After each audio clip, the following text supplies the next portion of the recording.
Bonjour à tous et bienvenue dans cette vidéo avis de Zelda Tears of the Kingdom. J'ai reçu le jeu avec un poster que je me suis empressé d'installer à côté de Bucciarati avec la calvitie, puis j'ai commencé à jouer au jeu le 12 mai 2023. Malgré les leaks, j'ai su tenir jusque là. Sachez que ça fait 4 ans que j'attendais ce jeu, certains l'attendaient même pendant 6 ans depuis la sortie de Breath of the Wild. Bref, commençons. Je tiens à préciser qu'il y aura du spoiler dans cette vidéo, donc si vous n'avez pas fini la quête principale, je vous dis au revoir et à la prochaine.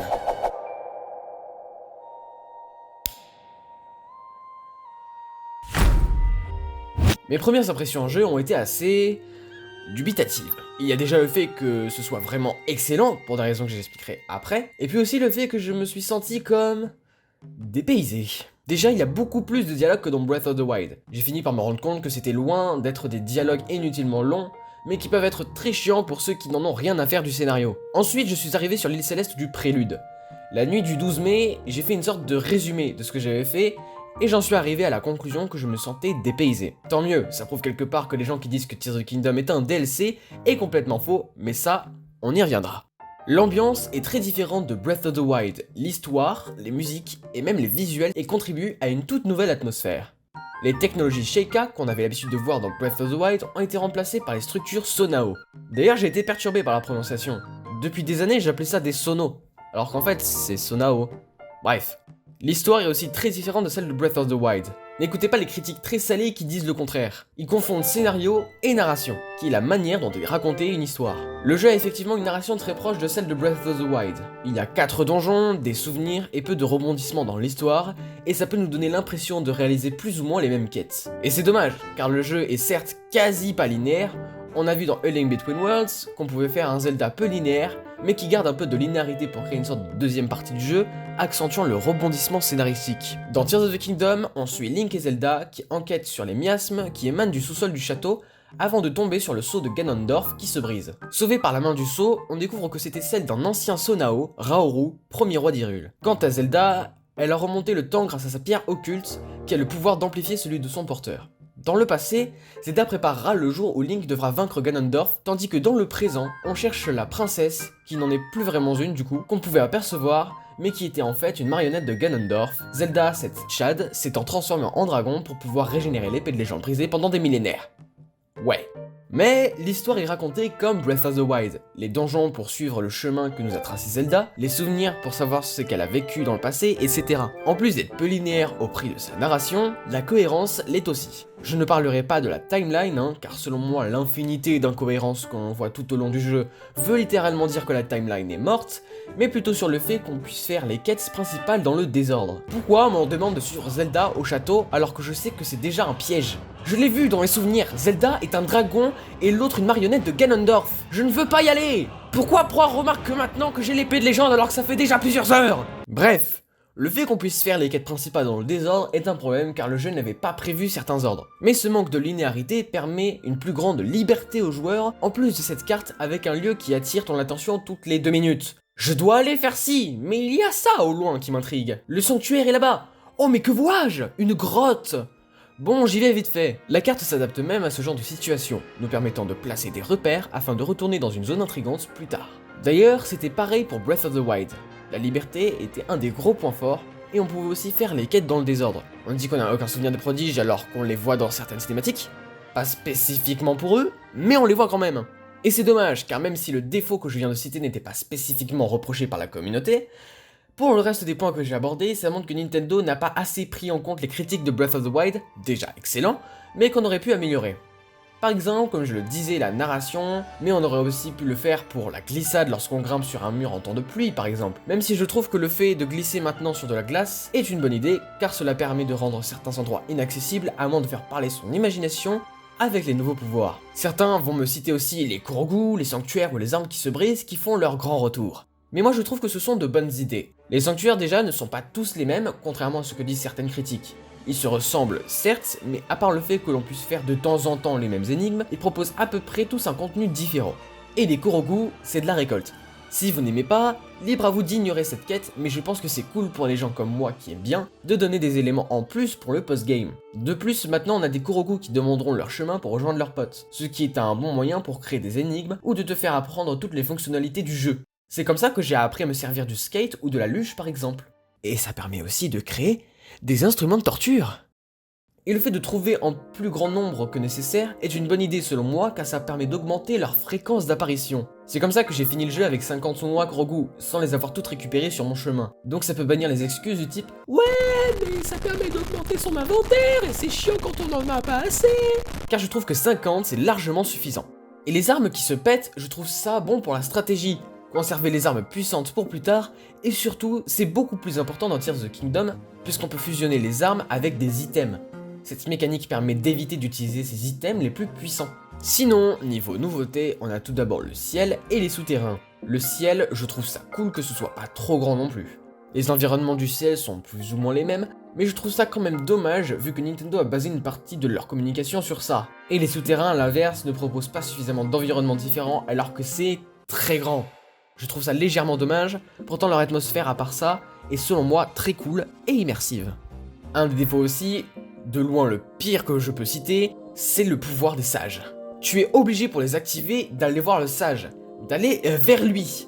C'était vraiment plus pratique dans Breath of the Wild. Par exemple, pendant le boss du désert, la reine Gibdo, j'avais vraiment du mal à la vaincre car Riju, le sage de la foudre, ne se trouvait jamais au bon endroit et se faisait tout le temps toucher par les attaques du boss. Résultat, c'était assez compliqué d'activer son pouvoir et j'ai galéré. Le pire c'est le golem de Mineru, sage de l'esprit. Il est lent, peu maniable, faible, défensivement, nul et ne fonctionne qu'avec des piles. De loin la pire expérience que j'ai eue dans ce jeu et heureusement, on peut désactiver les pouvoirs des sages. C'est juste dommage qu'on ait des phases obligatoires avec eux, même s'ils sont bien plus pratiques à la fin du jeu car ils nous aident contre une horde de monstres, c'est épique, et on n'est pas forcément obligé d'utiliser leurs pouvoirs. D'ailleurs depuis le début je fais pas mal de comparaisons à Breath of the Wild, mais il est temps pour moi de réagir aux gens qui disent que Tears of the Kingdom n'est qu'un DLC. Non, ça ne veut pas dire qu'un jeu a les mêmes graphismes et plus ou moins la même map, que c'est la même chose, mais juste en réchauffé. Même si comme je l'ai dit, la narration est aussi similaire, ça s'arrête là. On a toujours des pouvoirs mais plutôt différents, qui ne sont clairement pas comme Breath of the Wild malgré les légères similitudes.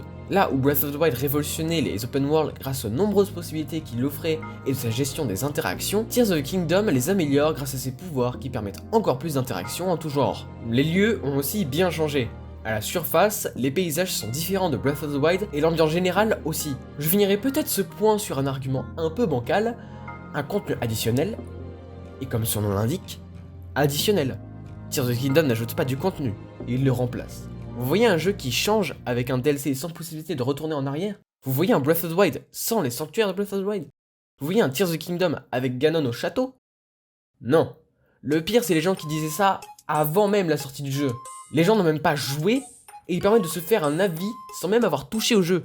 Autre chose que disaient les critiques, la Switch n'est pas assez puissante. Et ils ont raison. Je pense qu'il serait temps pour Nintendo de sortir une Switch 2 plus puissante comme la 3DS avait pu l'être avec la DS. Oui, bon, il y avait la 3D aussi, mais le jeu rame, mais certains vont me dire que ça suffit pour dire que le jeu est nul. Non, il rame rarement, dans le ciel quelquefois, dans la forêt Grogu et quand on prend des constructions massives. C'est tout. Le fait de jouer aussi en 30 FPS en dérange également certains, mais pour ma part, je trouve très stylé de jouer à 60 FPS, mais ça ne me dérange pas de faire du 30 constant, même si je peux comprendre que ça dérange certains. Quant au graphisme, ils ne sont vraiment pas ouf non plus à cause de la Switch. Il y a des textures pixelisées et des polygones très visibles, même si, selon moi, la direction artistique peut masquer un peu ses défauts tellement je la trouve magnifique. Ce cel shading et ce côté un peu animé me font vraiment penser au film du studio d'animation Ghibli. Ces visuels cartoonesques seront toujours là pour faire un peu cache-misère, mais tant mieux j'ai envie de dire. Si on peut pas faire de graphisme réaliste sur ta console, autant avoir un style simpliste mais agréable à l'œil. Sinon, à part les défauts visuels liés à la puissance de la Switch, j'aimerais aussi citer les expressions faciales. Non mais regardez-moi cette tête. Il y a également la tête de Raoru, qui est certes un Sonao, elle colle parfaitement avec son doublage français qui est proche du robot. Il fait preuve d'une volonté extraordinaire, et il ne recule jamais, quel que soit l'obstacle sur sa route. Jamais. C'est un grand chevalier. Il est aussi fort que son cœur est honnête. Tu sembles le tenir en haute estime, dis-moi. Tu entends comme Zelda parle de ce garçon? Voilà qui me donne envie de faire sa connaissance. D'ailleurs c'est vraiment aussi pour ça que mon souvenir préféré est celui où Raoru apprend que Sonia est morte. On lui donne enfin une tête et une voix expressive. Tu as commis l'erreur de vouloir me soumettre. Et elle te coûtera bien plus que tu l'imagines. Votre Majesté! La reine a besoin de vous! Elle est morte! D'ailleurs la VF, parlons-en. Oui, j'ai pas hyper apprécié la voix de Raoru interprétée par Bernard Lano, ou Lanao. C'est drôle. Mais il y a Donald Renew, donc la VF est forcément supérieure à la VO. Et il y a aussi Adeline Chotai qui fait Zelda et elle joue excessivement bien.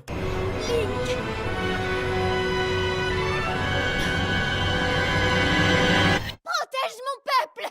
Mais j'ai aussi été bluffé par la cinématique de la Lune de Sang. Dans cette cinématique, c'est la marionnette de Zelda qui parle, et je trouve que Adeline Chotai a très bien réussi le côté méchant du perso, alors même qu'on ne savait pas encore que c'était une méchante. Les âmes des monstres retrouvent leur enveloppe charnelle. Moi ça m'a intrigué, je me suis demandé à ce moment-là si Zelda n'avait pas basculé du côté obscur. Bref... Bon j'arrête. Sinon, Tears of the Kingdom se caractérise aussi par un panel d'action légèrement plus fourni, avec des glissades sur des rails, un mode visée au ralenti différent, et bien évidemment les items qui ont leur importance comme des altérations élémentaires. La gestion des items devient alors plus intelligente que « je vais tous les vendre !» car certains deviennent très importants en combat par exemple. Bon, même si les items pouvaient aussi servir dans Breath of the Wild pour améliorer les vêtements grâce aux fées, et d'ailleurs, parlons-en des fées!